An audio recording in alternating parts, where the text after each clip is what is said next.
You know, I get a lot of notes about people like this tune. Vendor. It's a good one. I like it. Hi, I'm Mac McCarthy, and I help people with their breakups, and I want to wish everyone a Merry Christmas, Happy Holidays, whatever you celebrate out there. In most places, I think it's Christmas Eve, I believe, in the States, or it just became Christmas.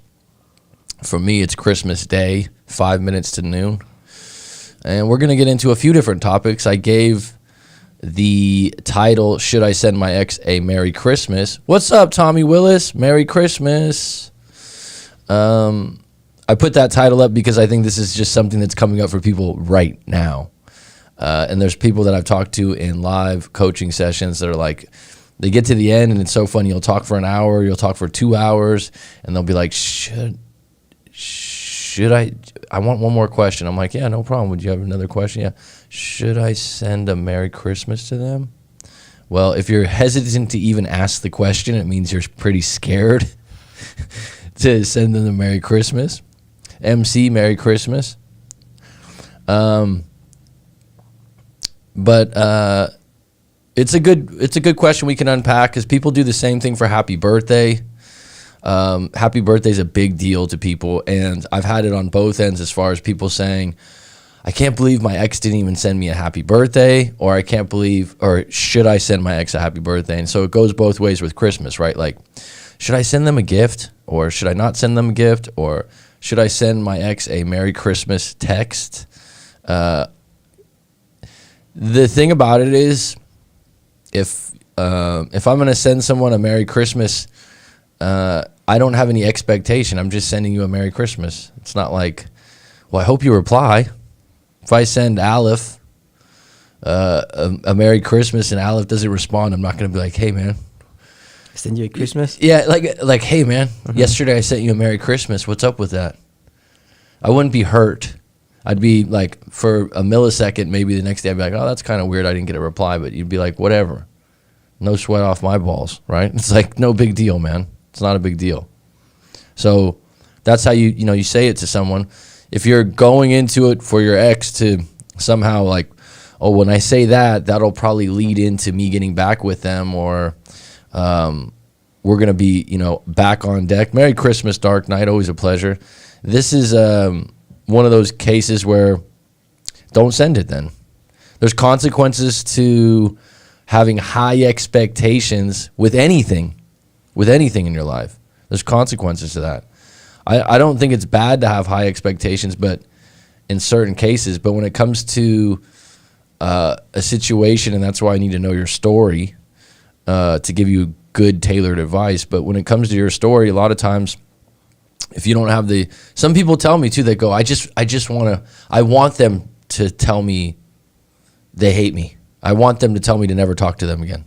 And you're like, do you really want that? Like, because it will feel different than what you're saying. Mm-hmm. Do you know what I mean? It won't feel.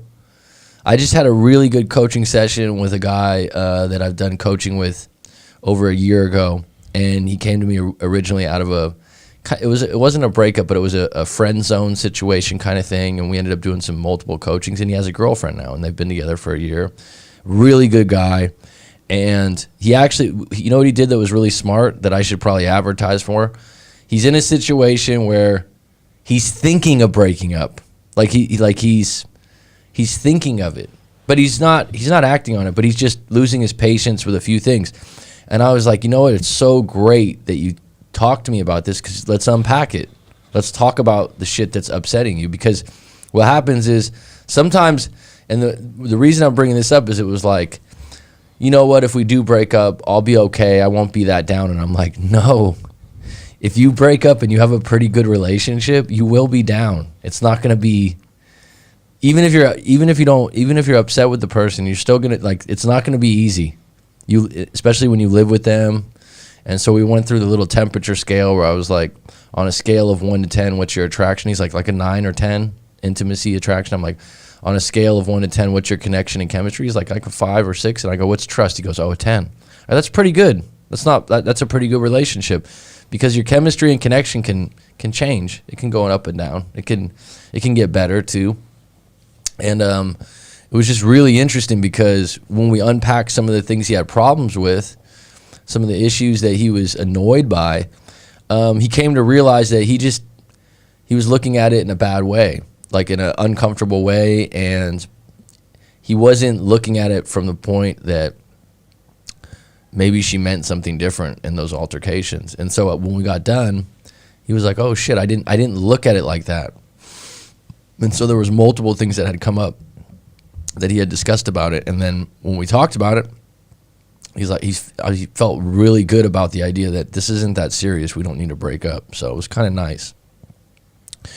I'm seeing the progress in your channel with the thumbnails. You like those thumbnails, Skinner? Those were designed by Aleph, actually. Thank you. Yeah. So, I've been putting that on the shelf for a long time, but I told Aleph to design something new. Now I have, I think, 3 different thumbnails, but yeah. But that one looks good. Like I told Aleph, he was like, "Oh, how's this? How's that?" I'm like, "Take some time with it, like, see what you come up with." And that one was good, I think. Nick Lundell, Merry Christmas. You're posting a bunch of videos lately, loving the content, man. Well, thank you. What happened is Aleph, the great video editor over here, who's developed a really good set of skills since he first started helping me out, has cut pieces from the live streams, which takes time. Yeah, it is. He's like, "Thanks for understanding that. Just doesn't just happen in 10 minutes." And so I had all these things stacked up that were snippets from the live stream because, let's face it, folks, you guys like the live stream, but a lot of people don't want to watch an hour and a half and hear me say, "What's up, Skinner? What's up, Dark Knight?" Right? It's not the same thing. So he cut the good parts out and put in 10, 15 minutes. And then I thought right now during the holidays is when people need the most content,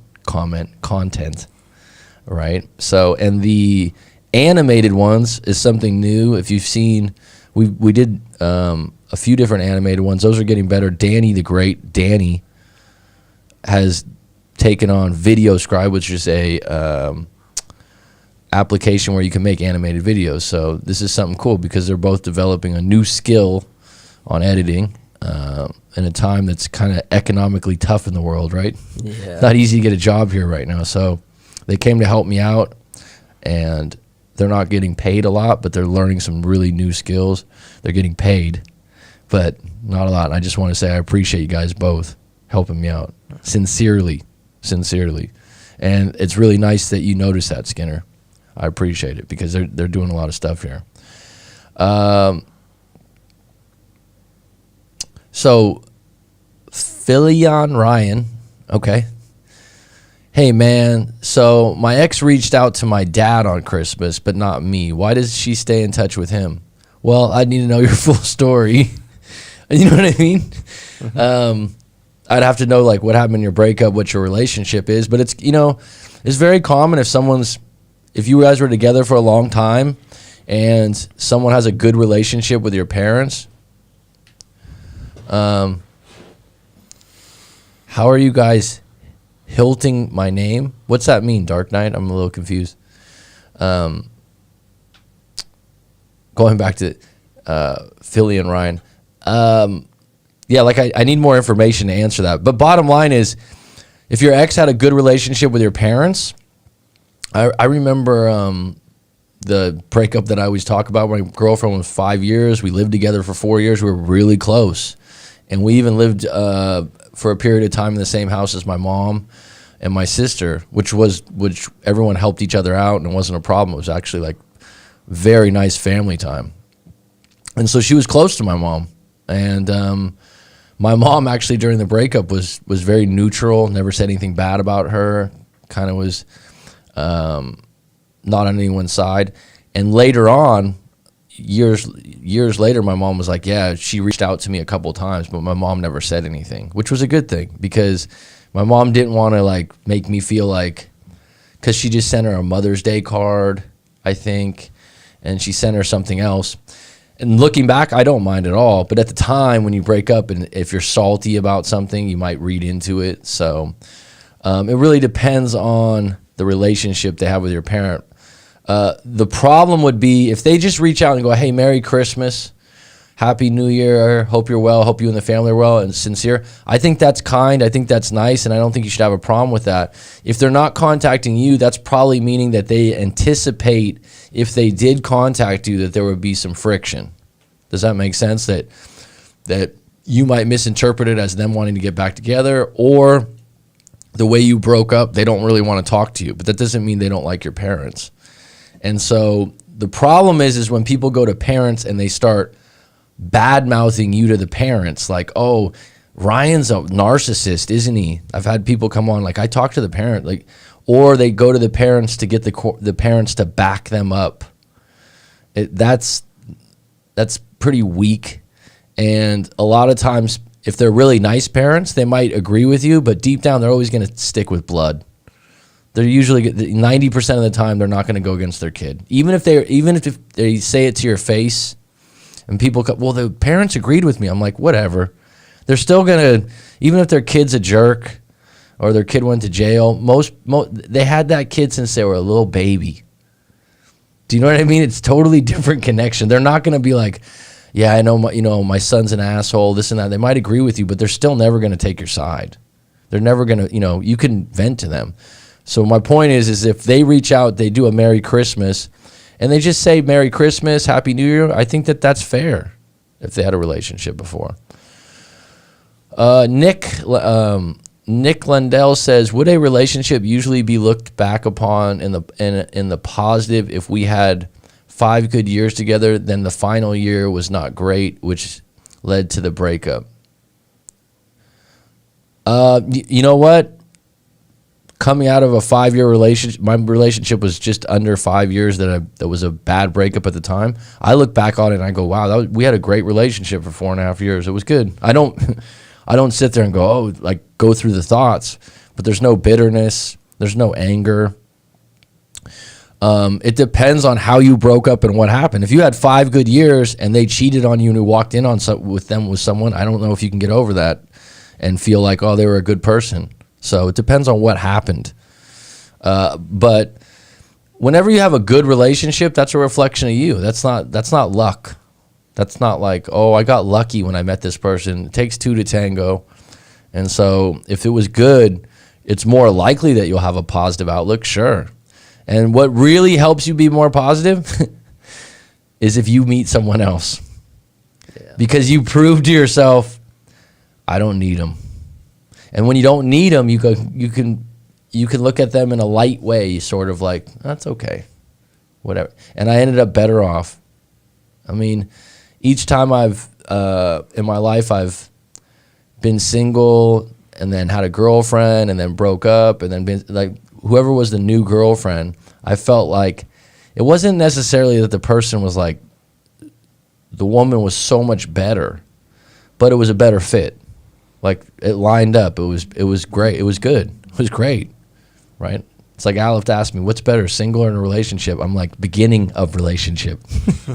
First year of relationship is the honeymoon phase. If you can keep that going, which I kind of thought, I've said this before, like, oh, it's not possible, this and that. You know what? It is possible. It just depends if you're on all cylinders in your life. That means your finances, your spiritual, your health, your fitness. If you got everything going for you and your partner does too, well, then maybe you can keep the honeymoon phase going. But the problem is usually one person's doing really well and the other person's like, I hate the fact that you're doing so well, right? So that usually causes problems.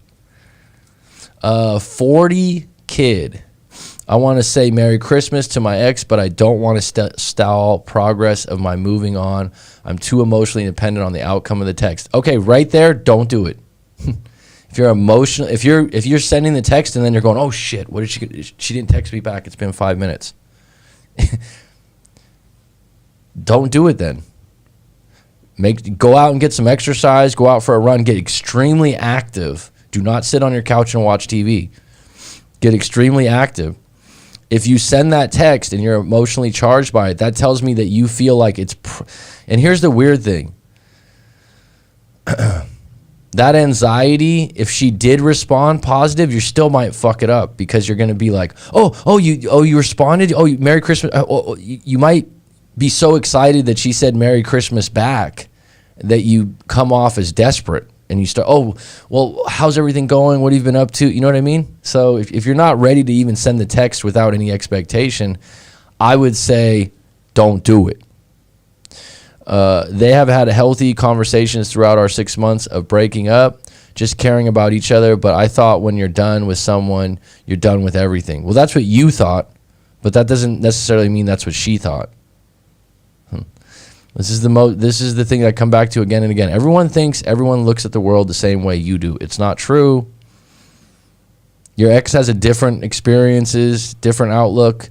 And so when you say, like, I thought everyone, or I thought when you're done with someone, you're done with everything. That's you, Ryan. That's not her. And she probably has an explanation for why, your dad was there for me, but I didn't have a dad. And I always really liked, you know what I mean? There's probably an explanation there that can be explained in her eyes. Exactly. Thank you, man. Got to stay away till I get there. Well, I'm glad you came on because sometimes you know what's right, but you just need a little shove. You just needed like a little bit of reinforcement, like, yeah, you're right. Sometimes people come to me and they're like, they just need to hear what they're thinking is correct. And I would just say, for you, if you're feeling that way, like I said, even if you get a positive response, if you're feeling that emotional about it, you're still going to probably mess it up. My ex met someone a week after we broke up and got engaged. Wow.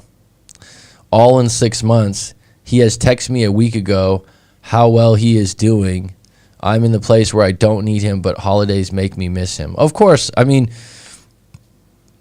during the holidays, it's more special to some people than others, based on your family and whatnot. But he got engaged a week after you broke up. That's suspicious that he might have been seeing someone before you broke up. He had interest there. That being said, you're done. You're not going to chase someone that's getting married to someone else, right? No way.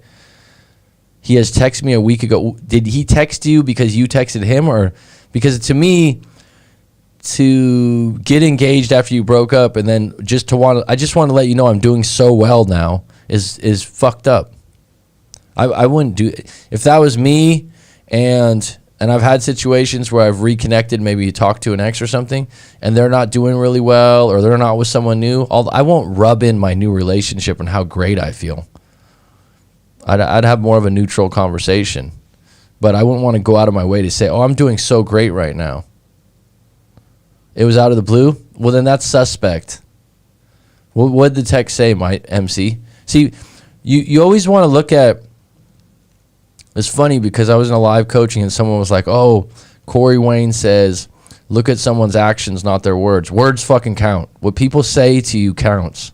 What people say about themselves counts, especially I am. And so, for example, if someone goes, the little kid goes, I didn't steal the cookies from the cookie jar. What do you think right away, Aleph? The kid took them, right? Yeah. Obviously, you got suspect on that. You're right. Like, well, look, I didn't ask you if you took the cookies from the cookie jar. But people do this sometimes. I don't like that person. Mm-hmm. I would never do that. It's like, I didn't accuse you of doing that. Well, I'm just telling you, I would never do that. Yeah, because in your head, you're thinking I would fucking do it. Mm-hmm. Right? So sometimes people they think they're being clever to push someone off the scent, right? Like I would never cheat on you. Huh. Oh, well, I wasn't thinking you were going to cheat on me, but now that you brought it up, right? Right? But people do that sometimes. They'll declare, especially something good. Well, I'm the kind of person that, always helps people. Okay. All right. I believe you. Kind of. But usually when you're good at something or you believe in yourself, you don't need to tell everyone about it. They just know, and you know. Michael Jordan doesn't go around going, I'm the greatest basketball player ever, but he goes in and do an interview and someone goes, who do you think's the best player? He's probably going to say me because he has confidence. But he wouldn't go around, hey, man, hey, I'm the greatest player. He wouldn't go around because he already knows he is. Cordell Ogan, interesting name. What nationality is that? Hey, Matt, good to see you. Good to see you too. Merry Christmas, happy holidays, happy New Year, whatever's best for you. MC, he started with a joke and sending me photos of a new house and business. That's shallow. Oh, we broke up. I'm with someone new. Here's my new house and my new business. Fuck off. I said, well done, but I haven't carried on replying. I feel sorry for the new girl. Why do you, so that would be a, why do you feel sorry for the new girl? Out of the blue text from your ex showing you a new house and business. Good for you. Yeah, no, I mean, how about if I'm going to reach out to a ex, and I've done this before, it's more like, how you doing? How you been? Mm-hmm. I wouldn't go, oh, I'm so wonderful. I've got a house. Here's me at the beach. Da, da, da, da, da. It's true. That's what I would call that overcompensating. People like that. There's someone I know in Phuket like this. There's this guy, and I think he's in his 60s, and he owns like it's like a small apartment building, you know. Mm-hmm. He owns property. He's got all this stuff, and he's always by himself. And a friend of mine that's lived here for years that owns a restaurant was like, oh, so, you know, Robert's here. And I'm like, what's that? And he goes, oh, I've known him for 20 years. I can't stand the guy. I'm like, 20 years? Wow. And the guy will corner you. And I'm a conversationalist. I'll talk to anyone. And every sentence is I. Well, you know, I own a house. I own this building. I own this. I made $1 million. I have a farm back here. I have this. Good for you. Outstanding. Great. Guess what, dude? We're at the same bar and restaurant having a beer at the same place. So I guess I'm doing something right because you're so great and wonderful and rich and happy. But you're alone having to tell me about all your stuff. Cool, man. There's my motorbike out in front. It's like, I got this new truck. I got this. Great. Good for you. And what does it do for you by telling me about it 18 times over? And the guy, like, you'll kind of back off, and he gets closer. Like you didn't hear me? You know, like, he gets really close to you, and you're just like, hey, okay, I got it. You're a fucking superstar in your own world, you know? Always alone. Anyone that meets him, too, is like, oh, here comes so-and-so. And he has no clue. He has no clue. He thinks he's this confident. He has no clue. And you shouldn't worry about what people think about you. I'm not saying, like, you know, he takes care of himself. He does well for himself, it sounds like. But on the flip side, does he have a clue that when he walks in the room, everyone's going, oh, shit. This guy that's just, you know, broadcasting me.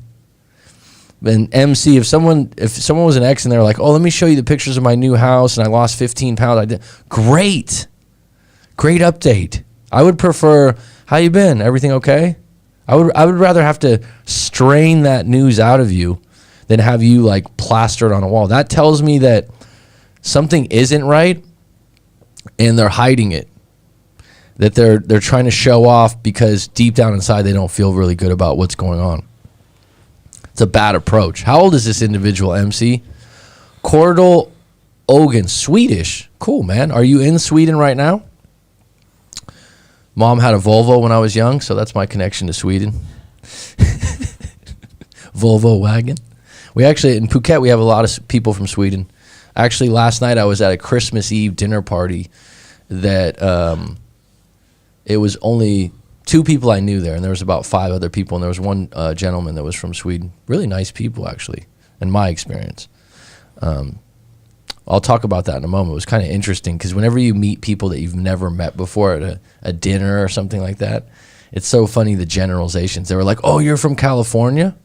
So there's one guy who was French, from France, and there was one guy from Holland. He was from Holland.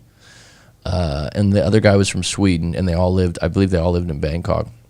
But they were like, oh, you're from California, you must be a surfer.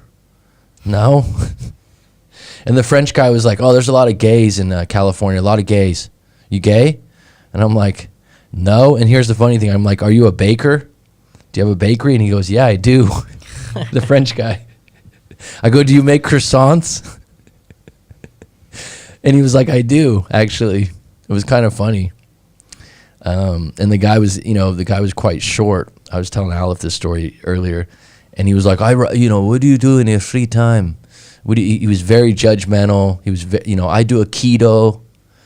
Try to throw a punch on me. Have you ever heard of Aikido? It's like a martial art. Oh. And they're supposed to be able to like just hit your neck and drop you to the ground or something, so you'd make the punch and they react to your move. So someone was like, yeah, make a move on him. I'm like, I don't do Aikido.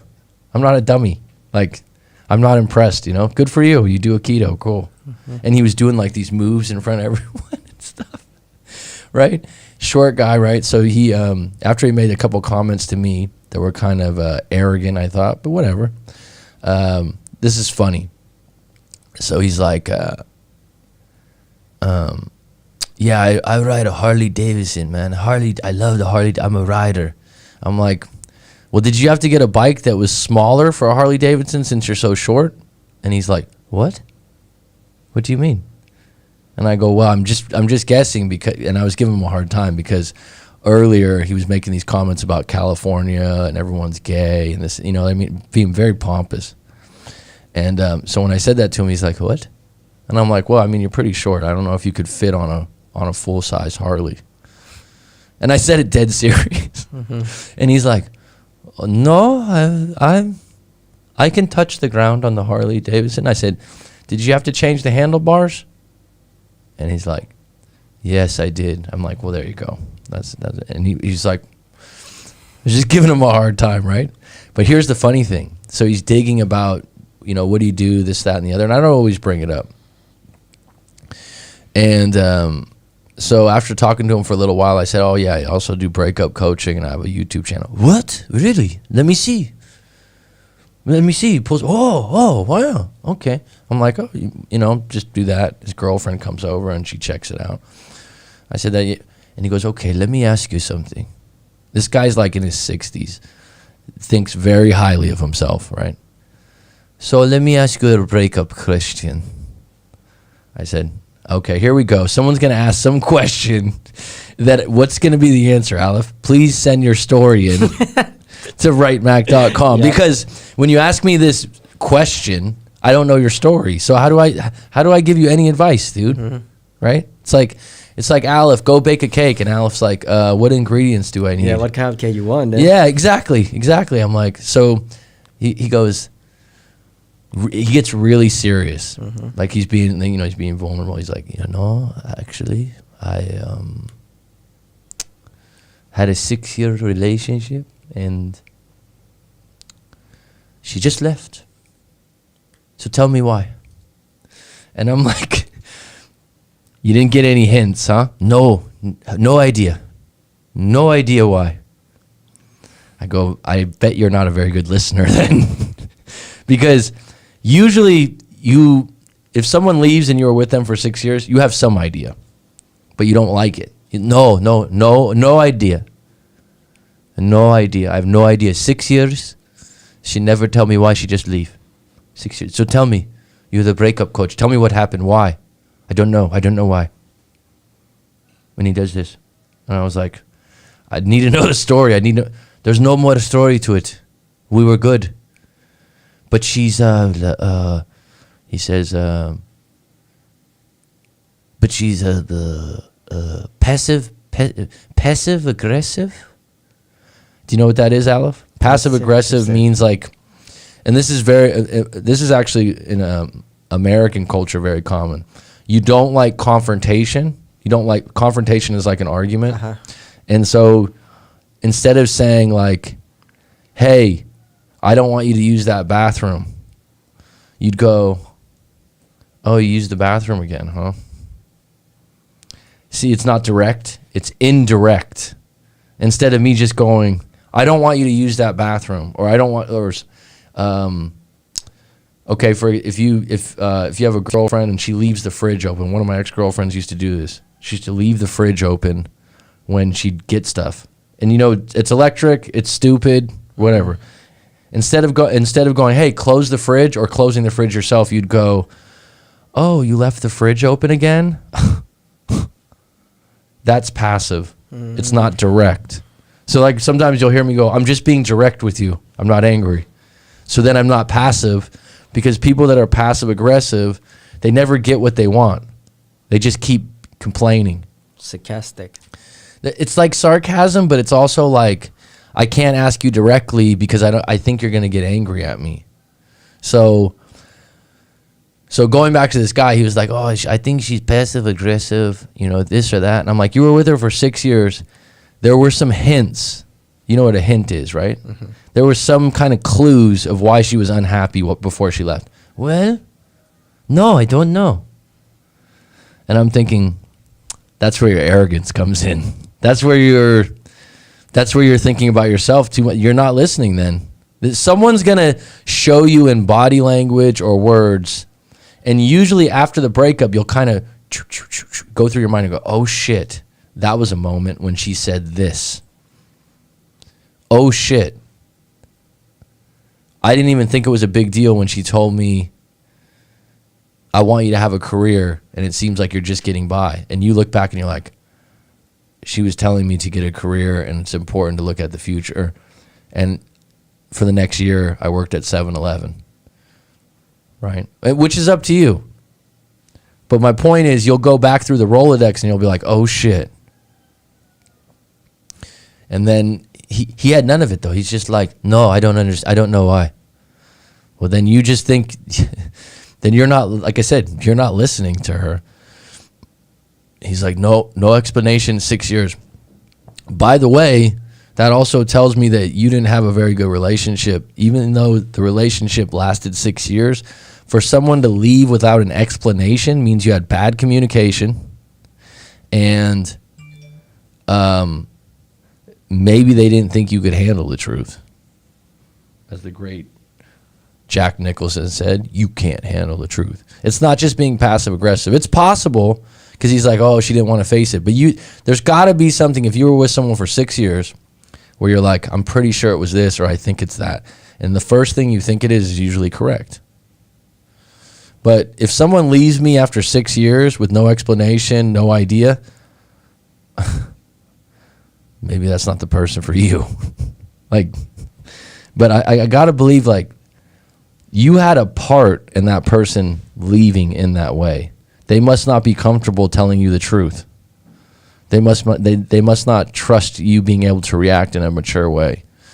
And this guy he was just like, you could tell he was kind of like, why would she ever leave me? I'm so great. I have a Harley Davidson. I have a bakery. I have this. I have that. And it's kind of like, that's why you never saw it, because it's me. And you could see it when this guy was at the party. He had to be the center of attention. He had to be, everything was about him. And I was like, this is probably why she left, right? You would like to be the spotlight on you? It's not just that, like this, and having to be the person, to get attention. Yeah, to get attention. Yeah. So, and saying that, people have moments like that, but it was evident. So it's always interesting when you meet new people like that. Let me get into the live stream a little bit here, because we do have some comments here, and it is Christmas, so I don't want to ignore anyone. Mac, how do you normally deal with coaching where someone is identifying with being in the friend zone? Like, you'd figure if you're fine with just having a high attraction, it's okay. Let me read that again. Mac, how do you normally deal with a coaching where someone is identify with being in the friend zone, meaning that they're okay with it? Like, you'd figure if you're fine with it just having a high attraction, it's okay. I'm not sure if I understand the question, Skinner. Can you rephrase that? But when feelings get involved, no contact is probably the way to go. If someone's in the friend zone and they like the person, then they need to be honest with their feelings and lay the cards out on the table and take their chances. And if they get denied or rejected, oh well, that's life. But the longer you're in friend zone, the more you'll be considered a friend. So if there's going to be opportunities, there's going to be windows where you guys could hook up or something can come about. If you're comfortable being friends, then it's fine. If you're comfortable being friends with someone you're attracted to off and on, then fine. Maybe it's not the timing for you. You could be attracted to your friend, a female friend. I've had it before. I've been attracted to him, but I'm like, I don't want to be with them. So I know that if I hooked up with them, it would open up something that I don't want to take, where I don't want to take it. So it's not that I don't find them attractive. It's that I don't find them compatible. And that's something when you get older, I think you're looking for compatibility more. And when you're younger, when you're 20, you're just looking, 21, you're just looking to, oh, you know what, if I can hook up with her and I'm attracted to her, let's go for it. So that's a values thing. Heba Alzu Baidi. That's an interesting name. Hi, Mac. Hi, Heba. But when feelings get involved, okay, empty, is that a funny word? You guys are laughing because that's a Thai word, right? I know what you guys are thinking. So, and Sorry, different dialect. I know more than you guys think. She messaged me, Merry Christmas Eve, Mister, this morning. She messaged me, Merry Christmas Eve, Mister. Okay, so I don't know, is Mister some kind of playful term that you use with each other? Because, the ending with Mister, I've encountered that before. She has always referred to me as is that bad? I don't know enough about your relationship to know if you have I've talked about this before. If you have a playful name for each other, like honey or darling or whatever, or like a nickname, and they call you that, yeah, that would mean that they're sending that message with feelings of when you were together, because that's what they identified you as when you guys were together. Dark Night, LOL. She messaged the Christmas Eve. Sorry, I'm laughing at Mac. Empty soul. That all depends. That particular word tends to have a few different connotations. Yeah, what I'm saying is, you know what it means when she sends it. If that's something she always called you playfully as a girlfriend, then that's the way I would interpret it. Context is important. Yeah, I've always used Missy in the same context. Example, if she screamed, "Hey, mister." Yeah, okay. I actually recently saw someone scream that in a semi-road rage incident. Okay. Empty soul, what did you want it to mean? Christmas Eve day or New Year's Eve are the typical days exes tend to reach out if they were in no contact or worse. Sure. I mean, it's more likely. Here's what's really interesting in doing what I do. Just because you reach out, just because you hook up, just because you get back, because you're in a weak moment or you want some intimacy or you miss each other, doesn't mean you're going to become boyfriend and girlfriend for the next 10 years. So all paths lead to now, and just live in the moment. Don't overthink it. The question is really hard to explain right now. People find over exes so bad hearing they hang on to hope that the bare minimum they expect to call. Well, Skinner, is this a question for you? Or is this someone, are you asking this question for a friend, or is it just a random? I'll probably shoot her a first time hearing that one, Missy. Happy holidays to you and your family. What do you want from this situation, empty soul? Wow, they withheld that that statement from empty soul, and I'm like, why would they that? Because it starts with, I'll probably shoot her. But I'll probably shoot her a first time hearing that one, Missy. Happy holidays, which means text, right? But they withheld it because it says I would shoot her. 7.5 years, broke up 5 months ago. Wow, 7.5 years, that's an achievement, Cordell. Up 5 months ago, was taking care of her kid with... Broke up 5 months ago, was taking care of her kid with her the whole time. Well, that's a choice. and it should be a privilege. It should be something you want to do. That it shouldn't be something you're doing for her. His dad was out of the picture. She hasn't let me see or him or her, and has blocked me also. Well, Cordell, I would welcome you to do a live coaching session. 7.5 years, I highly recommend you do a live coaching session with myself. I will refund you the full $125 for an hour if you don't find it useful or helpful. But 7.5 years, there's a kid involved. You got to unpack this thing, dude.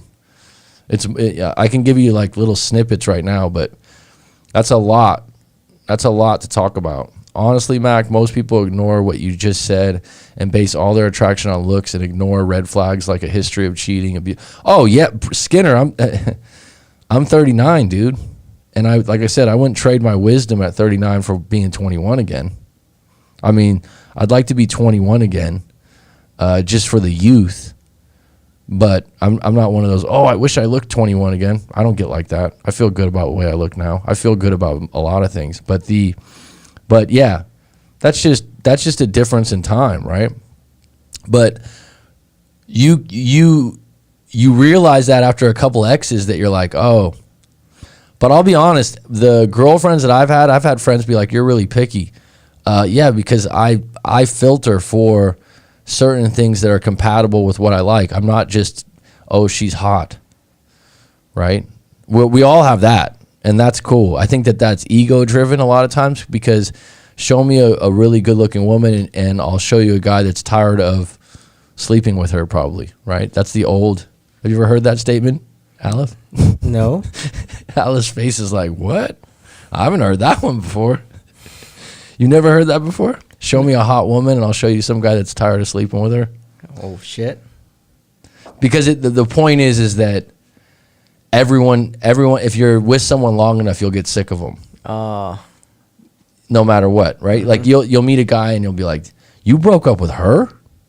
And the guy's like, well, you don't know her like I do. We've been together 5 years. She's a mess. We fight all the time. And you're like, well, but she's hot, right? Like, so...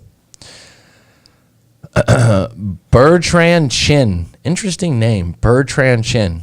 I would like to call you Bert Chin. Bertrand Chin. Bertrand is a male name or a female name? I know that's an ignorant question, but I'm not sure. I think it's a male. I think it is.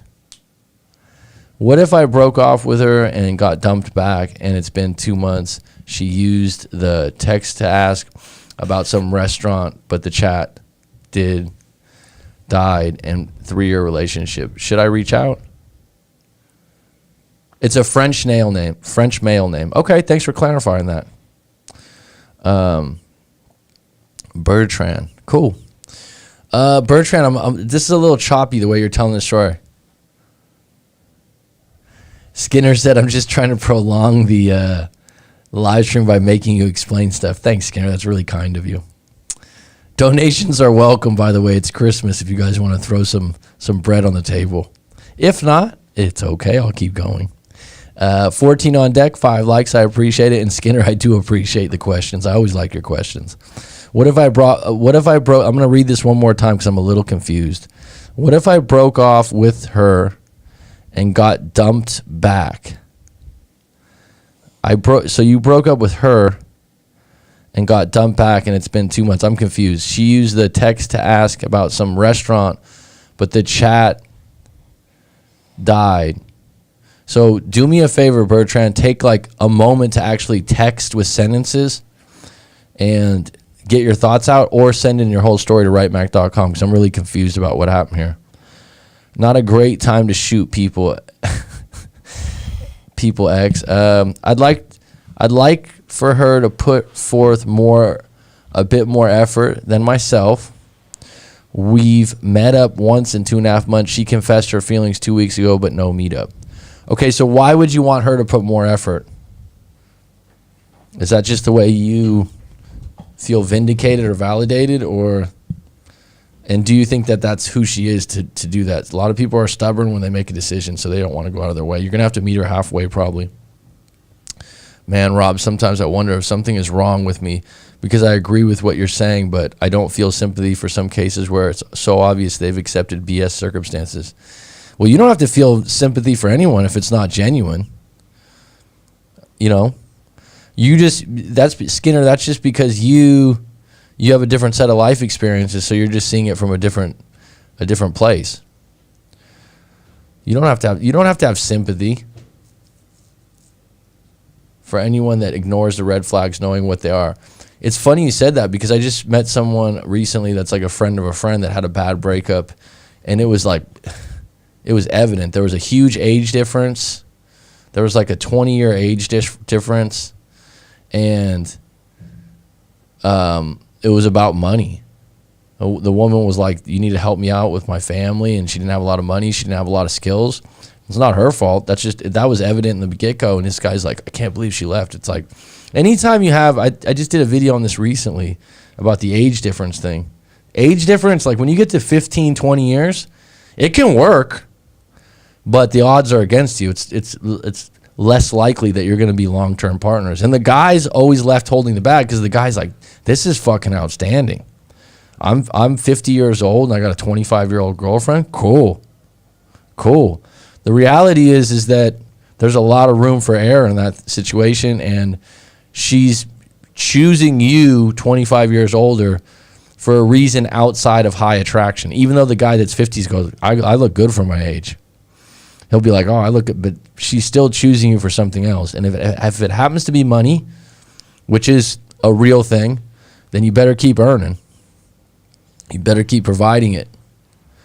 I wonder, that guy Bertrand that you call in French is sound like Bertrand Chang. Maybe. Why? You speak good French there. I just wonder. My mom's half French. I should speak French better. My grandfather was born in France. Bertrand Chang. Is that correct? Yeah, is it? That sounded very oui. Oui. Do you speak French too, Dan? No, I just like to point out that this guy likes to show off. Who likes to show off? Me. This guy. Who, Aleph? Like I saw it coming. Like he had to.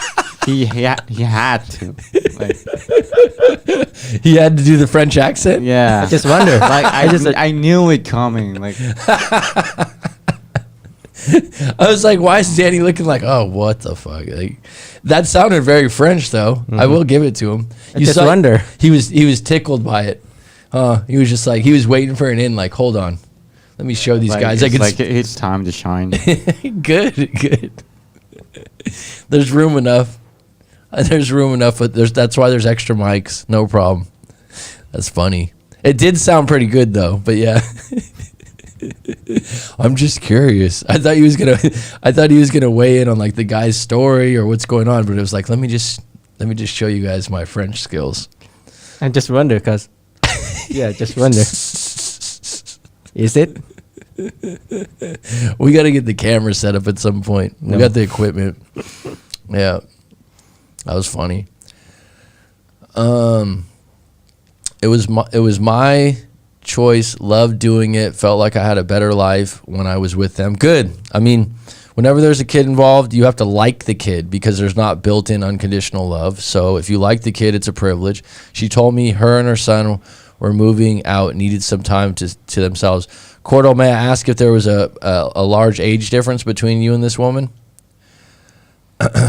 That's also a very common one, that when there's a woman that's younger that has a kid, she will go with an older. I'm not saying you, Cordell, necessarily, but that's very common too. But women that are younger by 15, 20 years tend to be more flighty or jump out of the relationship much quicker. Brand new Skinner, the cases I've seen revolved around a few girls that had full knowledge of their guy's history, crime, drugs, jail, violence, and 100% ignored it. At that point, there's a failure in her evaluation process and how her head process attraction. She's, some women are attracted to danger. Think about it. And drama. Typically, and some men are attracted to it too, by the way. And I've had guys that have come to me where I'm like, what are you doing with this drama, with all this drama? Well, I have to do it. No, you don't. Typically, ones that try to fix guys are the ones in question. Yes. So we got into an argument. Okay, thanks for rewriting this. Do you want to say his name real quick? No. Old Frenchie over here. I just said that. So Yes, so we got into an argument, and I broke off with her, and then went into no contact for 5 days. So you broke up with her and tried to ask her back. Okay, she refused and said it's over. I did the pleading at the end. See, if you break up and then you come back to get back together 5 days later, they're going to want you to work for it because you spit in their face. You hurt them, and if you come back like, let's just get back together, a lot of times, unless it's a very sweet or soft person, they will, and they didn't do anything wrong, now you got an uphill battle. That's why it was really good, this guy that I talked to yesterday came to me before he did anything crazy and break up, because he was like, yeah, I'm sure I'll just be fine. I'm like, you're not going to be fine. You got to think, you've been together a year, you have a pretty good relationship. These arguments that you're talking about are not reasons to break up. Went into no contact, and within 2 weeks she texted me asking about a restaurant, but the convo died and continued no contact. Now it has been a month. Haha. I know Burton Chai, that's a Thai entertainer. Thai internet? No. That's what he said. Is that true? No, he's a singer. Well, he said a Thai entertainer. So, I mean, he to me, an entertainer could It could fall under a... Yeah. An entertainer can be a singer. Yeah. It could be under that umbrella. He's saying that that's the name of a Burton Chai. Burton Chai. That's Albert Thongchai. Yeah, that's what he wrote in the... Yeah. Yeah, he said, haha, I know Burton Chai, that's a Thai entertainer. Singer though. Going back to your story, I mean, Bertrand, I don't know what you want here, because what did you break up for in the beginning? What was the argument about? See, this is why I need to know your story. What was the argument about? Then I can figure out why you broke up, and if it was a good reason or a bad reason. Why do you want to get back together? Nope, a year younger. All I am 33 and she's 31 as of now. Okay. If you were together 7.5 years and there's a kid involved, like I said, I highly recommend that you do a live coaching session with myself or someone else, because you really need to unpack this, because that's good. This is not a situation where you could just move on and move forward without going through all the puzzle pieces. Man, Rob, I read a story today where a dude got cheated on and was surprised, but she flirted with him during her last relationship. Okay. Yeah, history repeats itself. If someone left their partner for you, they could leave you for another person too. Very common. Mac, do you believe sex addiction is real? Sure. I mean, I haven't experienced it, but sure. I've had clients that said that they had that. I think that some people look at it as kind of a joking thing, because it's like they're not hurting someone. I haven't really witnessed it where someone talked about it in a way where they were like, it was very detrimental to their life. But I'm sure it's out there. I mean, anything pleasure based can become addicting. So we always think about drugs. The thing about drugs is they're easy. If you think about it, like a pill. Oh, I just have to swallow this. There's no work involved and I get pleasure. It's like, why don't people exercise more? Because before you feel the good part, you have to feel like 20 minutes of like, oh, fuck, this is hard. I don't like this. And then you break through and then you're like, okay, I feel better. But it's like, if you just take a pill, okay, I don't have to do any of the 20 minutes of the, right? I don't have to do any of the hard part. So that's why. But I don't know if, it's definitely something that's real. But like I said, I don't have any expertise in that, but I've had people that told me it and they kind of joke it off. There was one client I remember that he said he was like that, and he said every day him and his partner had intimacy for like 5 years straight. I was like, wow, that's pretty good. And it was like sometimes 2 times a day. And I was like, and she left you? Yeah. I'm like, so did she like the fact that you needed it that often? You need to have some breaks sometimes, man. I mean, it's not the movies. Sundari, thanks. Okay? Usually there's like a hello, Merry Christmas, Happy Holidays, thanks. Well, thank you for saying thanks. I feel like it's only ever used when used as a way to accept a serial cheater or someone who doesn't prioritize others over a partner. Oh, Skinner, people can always use a label conveniently to fit a narrative. So they can always, the biggest one that's used is narcissist. That's the most popular one used, I think, because the word holds weight, it sounds smart, and it sounds negative. And so people love to drape that over their ex and go, yeah, this is what happened because they're a narcissist. That's the most popular one. I was being controlling where she needed to be transparent about what she's doing. She was actually very transparent at most times, but towards the end of the relationship, she stopped being transparent. So are you insecure and jealous and controlling? If so, that's something you're going to have to work on, and you're going to have to find the seed of that. So where's that coming from? Is that coming from something when you were young? Is that coming from, was your father controlling and jealous, or did you have a relationship where someone cheated on you? So that's something that you're not gonna go back to her in 5 days or 2 weeks and get rid of the fact that you're controlling and jealous. You got to work on that. I've been seeing a therapist. Oh, cheers, good for you.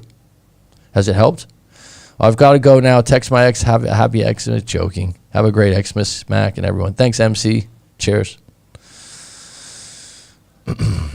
Has the therapist been helping? And did you identify why you're like that? So then you can get the seed out. The root out. I've always had a bit of an alcohol problem. So you don't want to give into an alcohol problem. Always had a job. So would you be a functional alcoholic? Always had a job, not mean or anything like that. She never really drank, so always didn't really enjoy me doing it. See how you're like wording it in a way that's like, it's not so bad, but deep down you think it's bad. So after they moved out, told me to stop. So the drinking was the issue. You feel like because I had a job and I'm not too mean, it's not that big of an issue. I get it. So you probably had an alcoholic in your family that was maybe mean or didn't have a job. And so now that if you drink, you look at it kind of like, well, at least I have a job and I'm not a mean person. But people that drink all the time aren't as fun to be around as they think. Because if you think about it, whenever I've had times, and I've never had a problem with drinking where I drink every day. Never had it. I've had streaks when I was young, or there's been periods in my life where I went like on a 2-week bender because it was a holiday or something like that. And I'm not proud of that, but it's just that's just me being transparent. But I would say that I definitely get the idea when someone goes, well, I have a job and I'm not really mean, because my father was a bad alcoholic and he was mean when he was drunk. He was scary. And so I've always identified if someone's a happy drunk and kind and friendly, well, then who are they hurting? But here's one that's really interesting about this. I had a really good friend growing up in high school, and he could drink. And the funny thing is when you're young is it's like competitiveness. It was never competitive for me, but like you don't want to hang out with people that believe they're good at drinking. So they'll be like, oh, I can drink 50 beers, man. I don't know if that's a cool thing, but there are people that'll be like, me and Aleph will go, let's go get a beer, and me and Aleph have 2 beers, and the other person had 6 beers, and they're like, you guys drink slow, man. You drink slow, and you're like, okay, I don't want to drink 6 beers in 20 minutes, right? Do you know what I'm talking about? Like they're like, it's cool, man. And when you're younger, right? So this guy, he wasn't a big guy, but he could drink, and he was proud of it. And we used to drink 40s because they were cheap. 40 ounce beer is it's malt liquor. It's stronger. Like those beers you drink, Aleph, that are a little stronger. It's like 8%, 7%. Oh. So it's a stronger beer, and it was cheap. Mm-hmm. It was like $1, $2 for like a. So we were on. So he would drink 2 of these things, and you just need 1. And he, like I said, he wasn't a big guy, so he kind of gained this reputation or identity like that he could drink a lot. But he was when he got drunk, he wasn't mean. He wouldn't fight. He would just fucking disappear. You'd be like, where'd fucking Matt go? And it'd be like, gone. No one knows where he went. And he took his car home. And you're like, the fuck? By the time he was 25, I think he had 3 DUIs, drunk drivings. 2 of them were accidents. Now, if you get those in America, your life is upside down. You got to pay a lot of money. You go to jail. You got fine. Like, it's bad. He had 3. Now, where am I going with this, Cordell? I remember he was my buddy, so we'd go out drinking with him. It was no big deal to us. We were like, yeah, he's kind of a bad drunk. Like, everyone knew it, but he's harmless. So come out and drink with us, dude, because it's fun. And it's kind, like whatever, because we were kids, or we were early 20s. But his family didn't like it. They wouldn't want him going out because you know why? Because the kid fucking drove drunk and he got in accidents. They cared about him. Like, he's going to get hurt. But we were just his friends, like, innocently, like, we'd try to get the keys. But we'd go, yeah, come out drinking with us. He'd be like, I got to stop. Oh, okay, man. And he's battled drinking for years. Not mean, always had a job. But he does have a problem. And he knows it. And he'll go 2 months, 3 months, and then he'll drink again. And he's a great guy, great friend. And he's battled it for years. He's really, really battled it. And he's got to get to a point, just like you, Cordell, even though you feel like, oh, I got a job, I'm not mean, is it affecting your life? And here's the thing where I was going to get at. When you don't drink, like if you go out, let's say, Cordell, you go like 30 days without drinking, and you go to a bar and hang out. I've done this before, a bar, restaurant or something, and you're not drinking. It's like, oh, I'm not going to drink. And you see people that are drunk around you, you go, what idiots. This guy's drunk right now. You're almost like embarrassed. You're like looking at him, you're like, fuck, dude, this guy's because he's drunk. He's not normal. So when you're sober and you see a bunch of drunk people around you, it's not that fun. So your ex, even though you were like, I'm not mean, I just got a job, I bet she was like, yeah, you take care of business, you do this, but I don't like being around you drunk every day because it's not you.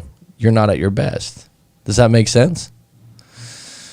Brandon Skinner, I agree and think when people put labels, especially ones where mental health comes into, it makes people garner sympathy because they see it as something to fix. I saw a girl today say that she would stay with her boyfriend who cheated because she felt he was dealing with mental illness that made him cheat. Well, you can put any narrative or story on it to make yourself feel better. You know that, Skinner. And if I talk to someone in those situations, I just unpack where's that belief coming from. I don't try to change your belief. The goal when I talk to people in coaching is to get all the puzzle pieces out on the table, and then you put it together, and then you go, at the end, you go, oh, I think I figured it out. Because if I took the approach of like, it's very easy to be like, see that example I just gave to Cordell? If I just went, oh man, you're an alcoholic. You shouldn't drink. You don't even know what you're doing. By me giving an example like that, Cordell could take what he wants from it and figure it out for himself. If he doesn't feel like that lines up with him, okay, I'm okay. But I think he knows what I meant. Yes, it was due to a previous relationship that I was cheated on. Thank you. This is why I've been doing this a long time. Ding, ding, ding, ding, ding. Correct. So Bertrand's controlling. He's jealous. You know why? Someone cheated on him before. So now every time he's in a relationship, he gets flashbacks, and anything that smells like her cheating, he wants to control it. And when you do that and someone goes, I'm not cheating on you, you push them away. You sabotage the relationship. I've been working on it and understanding attachment styles. The therapist has told me to reach out. As she said, I need to learn to sit in gray areas sometimes, so I'm quite confused. Well, book a live coaching session with myself. See what I say. And I'm not better than a therapist, but I'm a different perspective. I've had a lot of people tell me that they talk to a therapist and me, and they like both perspectives. And a lot of them say their therapist said something similar, but I put it in a different context, which a lot of people like. Yes and yes, haven't drank since lifting every day. I've went to a talking with their parents, but hurts that I can't talk to them and see them. Very true, Mac. Well, Cordell, I'm here for it. If you want to do a live coaching, I do have experience with an alcoholic parent, so I do have compassion for that. So when I just told you that story, it's not like I'm saying it's easy, but sometimes breaking up is what it takes to quit something like drinking. Crisis is an opportunity. Breakups are an opportunity. So she tried to justify it. I've seen that play out a couple of times. Those never end well. All right, folks, we're on an hour and 4 minutes. Alep's getting a little tired here. Does anyone have any questions? Lala, Merry Christmas. True about you versus a therapist. Oh, thanks, Lala. Yeah, I would never compete with a therapist, but people I've talked to say that they like talking to me, and the option if you talk to a therapist and comparing notes and saying that maybe I said something in a different way. Because at the end of the day, if you're a therapist and I'm leading with good intentions, I just want to help you. I'm not trying to rush you or anything like that. So whether I'm a therapist or I have a PhD or I'm licensed or I have a designation by my name, if I'm trying to help you get through it and I have a different route, it doesn't matter. And that's why I always end things with the same question. Is it useful or helpful?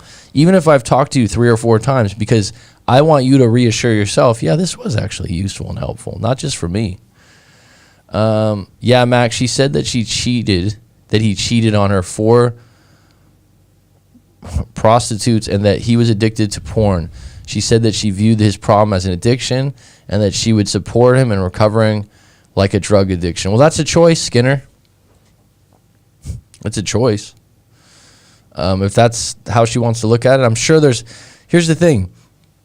All these addictions and terms, they were created. No one ever thinks about that. Like the attachment theory, there was research done and someone just created that.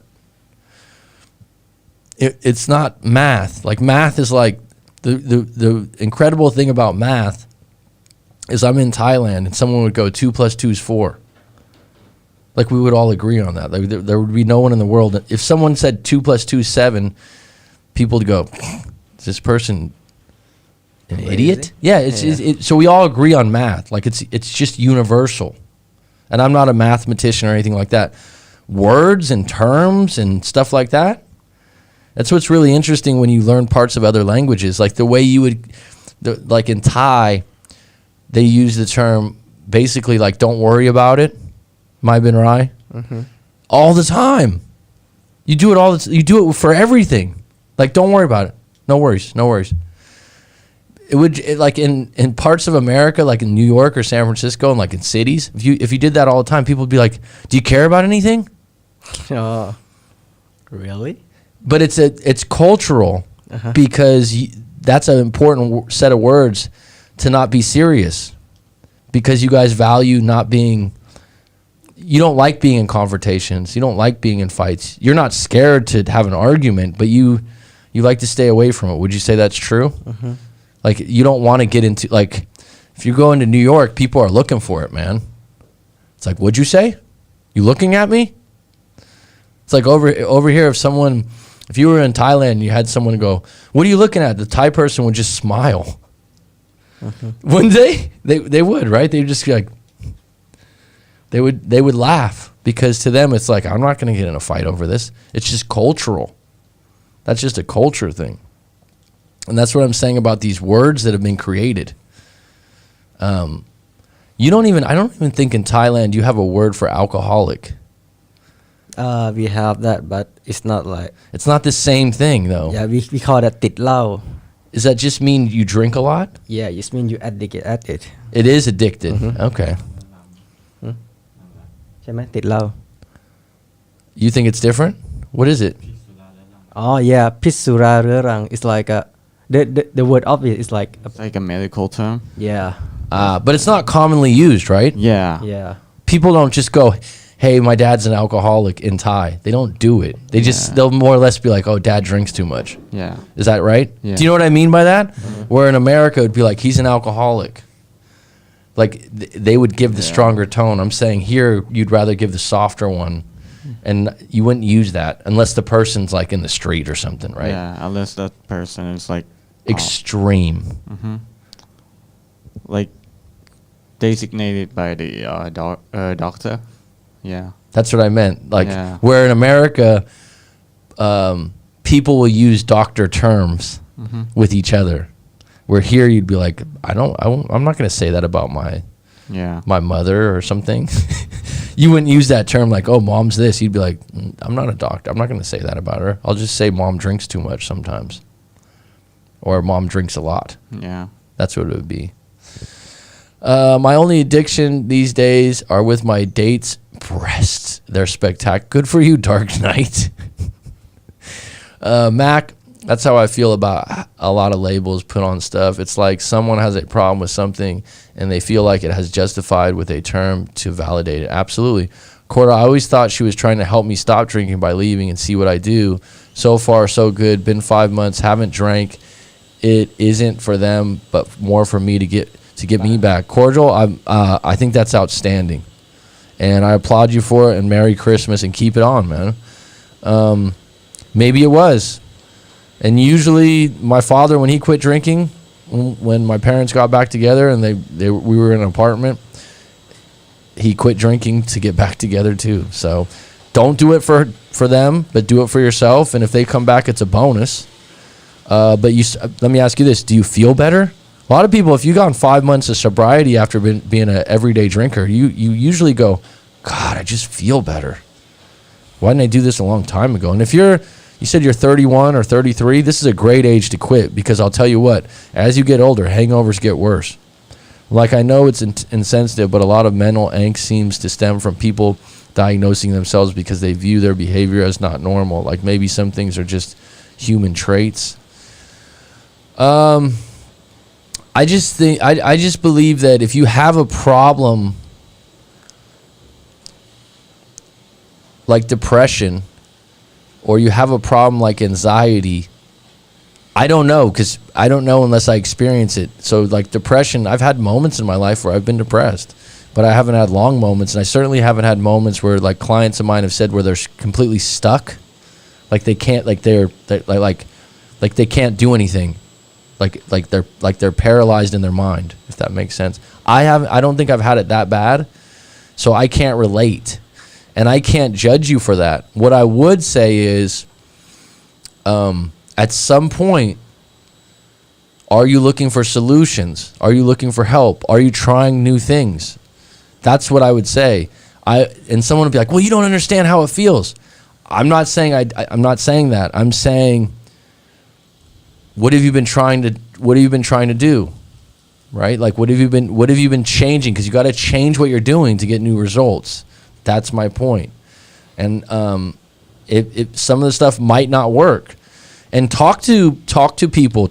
Like when you do breakup coaching, it's like, if you're really going through it, talk to me. Take your chance, because you're looking for help. You're looking for a solution. And talk to a few different people that you respect. That's the point. But going around telling everyone I have this and it can't be fixed, well, then that's the area where you're gonna stay in the same zone, in the same place. And the longer you do that, you actually get really comfortable with that label, and that's when you don't find yourself making as much progress. I'm not saying it's easy. I'm not saying it's easy at all. I just think that you can work on these things. You can get some answers. Yeah, if I ever feel depressed, when I make sure to know the reason, accept it, but give myself a timeline, whether it's long-term or short-term. I don't want to be depressed forever. Yeah. And like I said, I'm compassionate and sensitive that people have different levels of depression for different reasons, and I might not have experienced that.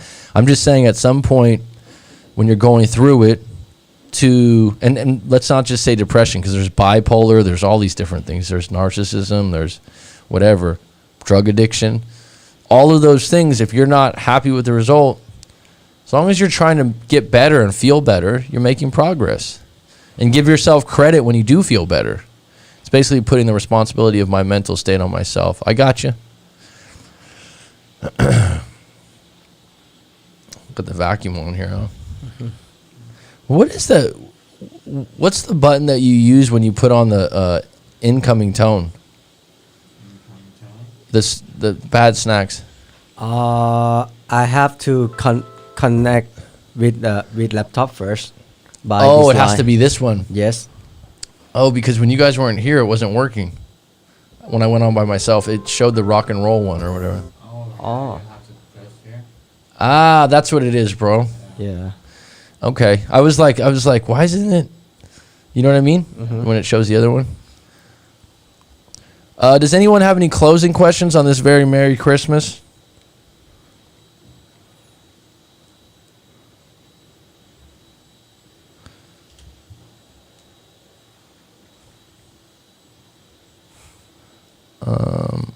I did want to share.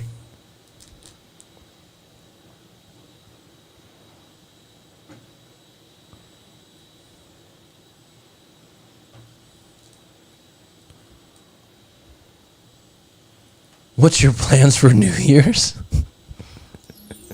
Very nice. Great question. Yeah. I don't really have a plan in mind.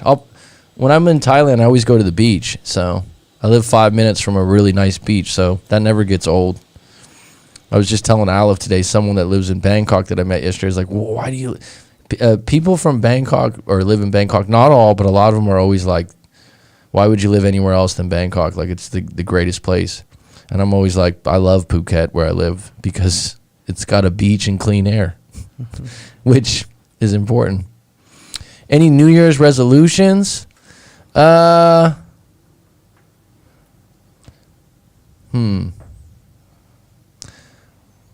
going to keep those to myself at this point.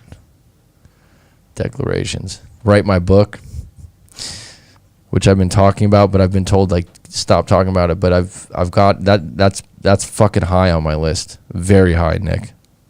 Very high. But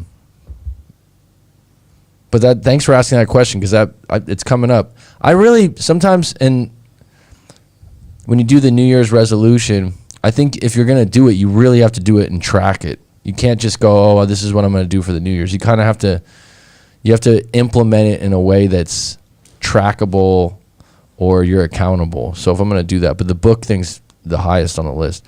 Mac, has a client ever done anything from Dan Bacon? I've had clients mention him. I have seen his channel. He is pretty intense redhead dude.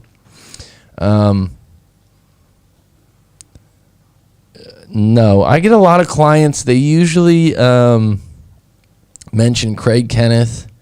A lot of people like Corey Wayne that work with me.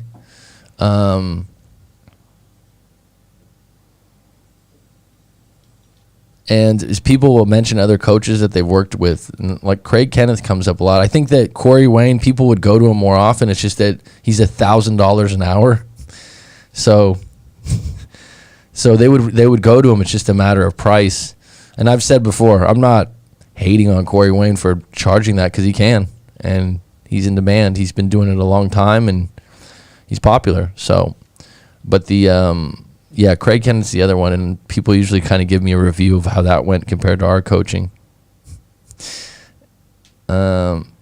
He's likes to brag that he's YouTube's #1 breakup. Okay, whatever. YouTube's #1 breakup coach. Okay. Says who? You? Skinner is full of generalizations on YouTube. I've heard a lot of people, all the coaches do this, but I do this. You know the one that's really good, Skinner, is someone that coaches and charges money, because I charge money to talk to me.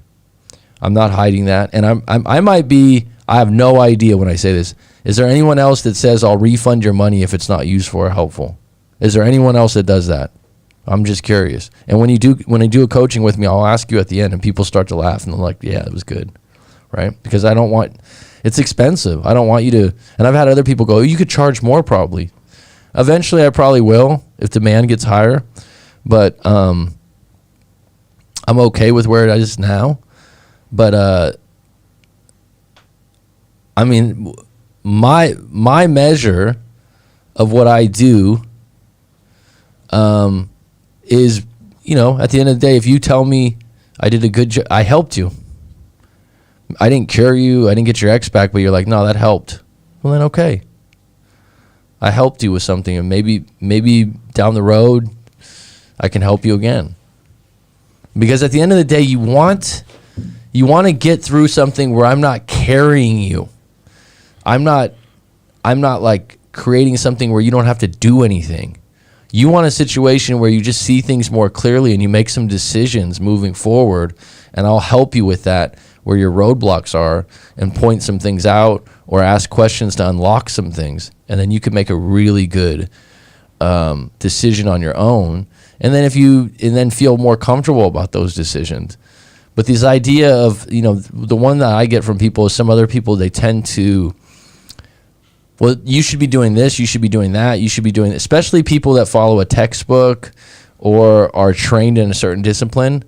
They kind of, I'm really thankful that I took this journey in breakup coaching, and I went out and I went, you know what, I'm just going to help people for free, and I'm going to do the best I can with good intentions, and I'm going to read stories and give my take, and I'm going to read psychology books, and I'm going to read self-improvement books like I've been doing, and I'll use my own experiences and build rapport. And now I've built my own style, and if you don't like it, then try someone else. And that's okay. Writing a book is huge. I agree, Nick. The beginning of the book too, I've read what I've written so far, and I'm always like, this is good. It's going to be good. What up, Coach? Merry Christmas. The real MVP. Thanks, Rangefinder 500. Actually, no, I'm thinking about Breakup Brad. Oh, Breakup Brad, I've heard of other people spending money with. Breakup, you've seen him, huh, Aleph? Breakup Brad.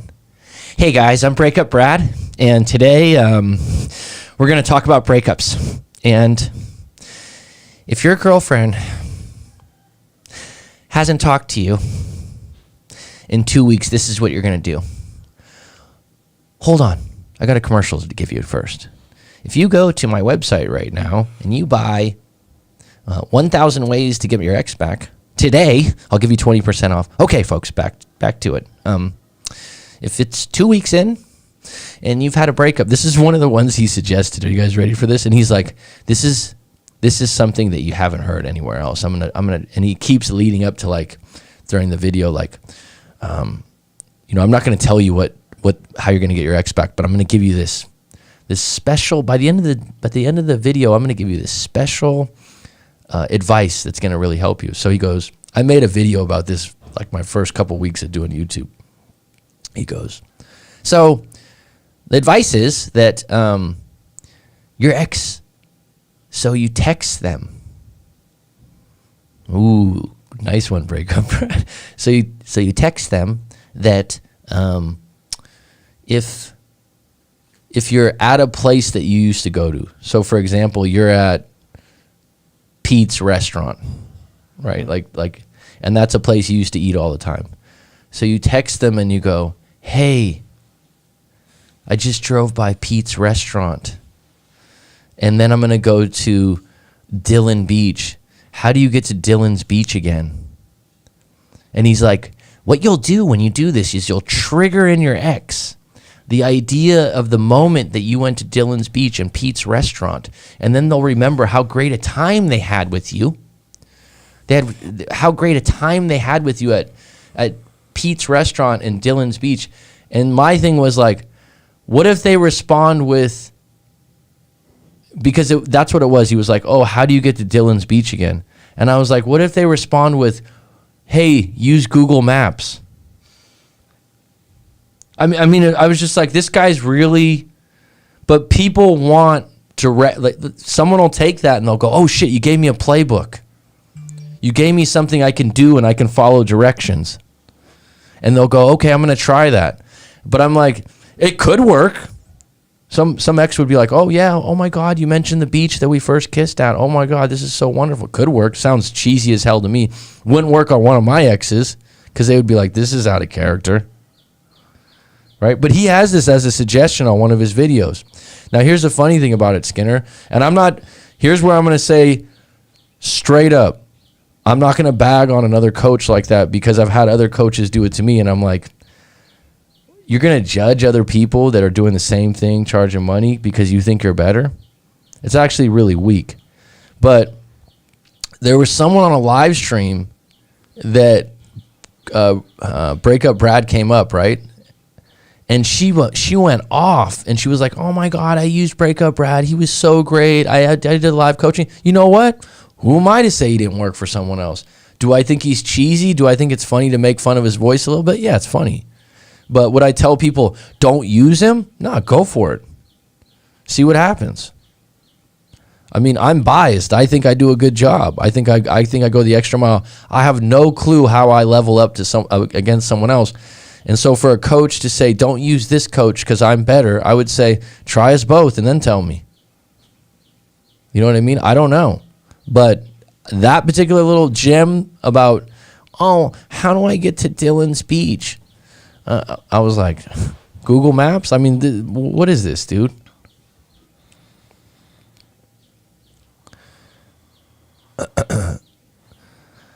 I see that. People who enjoy your content probably know a lot of coaches are using your hope against you. Yeah. Well, people that usually talk to me, when they talk to me, they say that they feel like I'm honest. That's what I get a lot, and genuine. How long before she may unblock me or want to see me again? Cordell, that's a question a lot of people ask. There's no straight answer for that. If we did a live coaching session, I'd probably have a better answer.